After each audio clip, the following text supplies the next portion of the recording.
உங்களுக்கு எதிராக போரிடுவோரை நீங்கள் கண்ட இடங்களில் எல்லாம் வெட்டுங்கள்.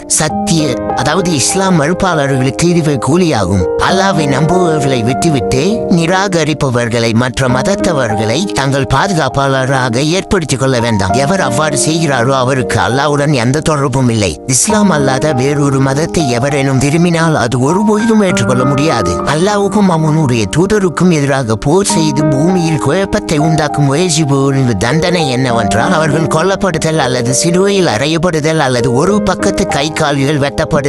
இறைவன் வானவர்களுக்கு இறை செய்தி தெரிவித்தான். நிச்சயமாக நான் உங்களுடன் இருக்கிறேன். எனவே நீங்கள் விசுவாசம் கொண்டவர்களை உறுதியாக்குங்கள்.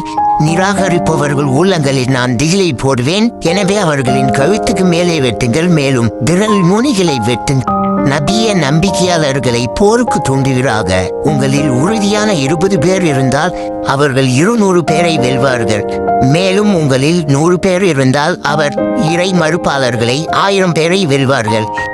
புனித மாதங்கள் கழிந்து விட்டால் இணைய வைப்பவர்களை நீங்கள் கண்ட இடங்களில் எல்லாம் அவர்களை கொல்லுங்கள், அவர்களை பிடியுங்கள், அவர்களை முற்றுகையிடுங்கள். ஒவ்வொரு வழியிலும் அவர்களை எதிர்பார்த்து காத்திருங்கள்.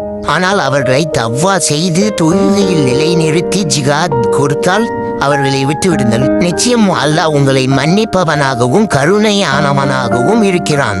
நம்பிக்கையாளர்களே, உங்களை சூழ்ந்துள்ள நிராகரிப்பவர்களுடன் போரிடுங்கள். உங்களிடம் இருந்து அவர்கள் கடுமையை காணட்டும். நிச்சயமாக அல்லாஹ் பயபக்தி உடையோருடன் இருக்கிறான் என்பதை புரிந்து கொண்டு போரிடுங்கள்.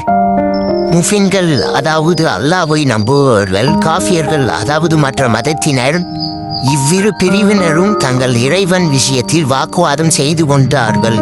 ஆகவே அல்லாஹ்வை நிராகரிப்போருக்கு நரகத்தில் இருந்து நெருப்பு துணிகள் வெட்டப்படுகின்றன. அவர்கள் தலைகளின் மேல் கொதிக்கும் நீர் ஊற்றப்படும்.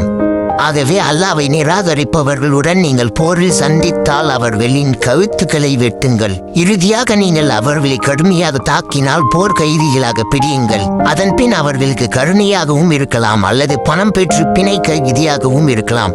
இந்த நிலைமை போர் அதன் சுமையை குறைக்கும் வரை தொடரலாம். இதுவே கட்டளை. மேலும் அல்லாஹ்வை நாடினால் அவர்களை அவன் தானே பழிவாங்கியிருப்பான். ஆனால் உங்களில் ஒருவரை சோதிக்கவே இவ்வாறு விதித்தான். மேலும் அல்லாவின் பாதையில் கொல்லப்பட்டோரின் அவர்களுடைய நற்செயல் ஒருபோதும் வீணாக்க மாட்டான் இறைவன், அதாவது அல்லாஹ். மொத்தத்தில் இது இராணுவ வீரரின் படைப்பா?